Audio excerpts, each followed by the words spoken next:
Hello বন্ধুরা, good morning. আর সকাল সকাল এখন আমি পেকিং করছি, মানে খাবার নিয়ে যাওয়ার জন্য। আর আজকে তোমাদেরকে আমি দেখাবো আজকে মেনু কী করেছে আর কি। কালকে যে কাহিনীটা বললাম আমি, হ্যাঁ, আগে দেখে নাও আগে কী কী করেছে। এই দেখো, এগুলো কিন্তু খিচুড়ি না।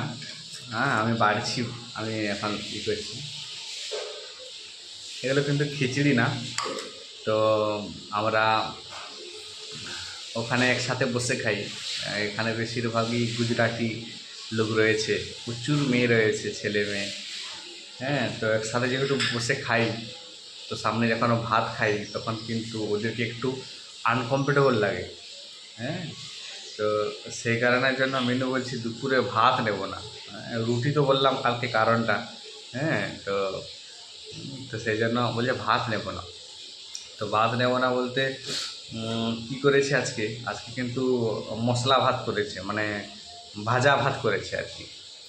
বাসি ভাত না এটা, মানে ভাতটা সিদ্ধ করে তারপরে কী সব দিয়ে পেঁয়াজ লঙ্কা গাজর টমেটো কী সব দিয়ে ওটাকে সুন্দর করে ফ্রাই, আলু দিয়ে ফ্রাই করে পুরো ভেজেছে আর কি। ভেজে করে হলুদ হলুদ দেখাচ্ছে। এই দেখো, হলুদ হলুদ দেখাচ্ছে পুরো ভাতটা। এটা মেনুর বুদ্ধি। হলুদ হলুদ পুরো ভাতটা দেখাচ্ছে, দেখে আর মনে হবে না এটা সাদা ভাত বলে। এটা একটা মানে নাস্তা আর কি। হ্যাঁ, তো কালকে নিয়ে গেছিলাম সুজি, আজকে নিয়ে যাচ্ছি ভাত ভাজা। হ্যাঁ, মেনুর আইডিয়া এটা। তো এটা খেতে কিন্তু আমাকে দারুণ লাগে। ডিম দিয়ে দিয়েছে, আচ্ছা ডিমও দিয়ে দিয়েছে, এখানে দুটো ডিম দিয়ে দিয়েছে। খেতে কিন্তু লেভেল লাগে আমাকে। ভাতটা সিদ্ধ করেছে, সিদ্ধ করে ভেজে দেয় কীভাবে, মশলা টশলা দিয়ে নানা কিছু দিয়ে। খেতে কিন্তু ভালো লাগে কিন্তু এটা। তো এইগুলো এখন আমরা নিয়ে যাবো কোম্পানি ডিউটিতে, 1টার সময় খাবো। সেই জন্য আমি এখানে এগুলা এই কড়া নিয়ে বসেছি, এগুলো আমি এখন টিফিনে ভর্তি করছি আর কি।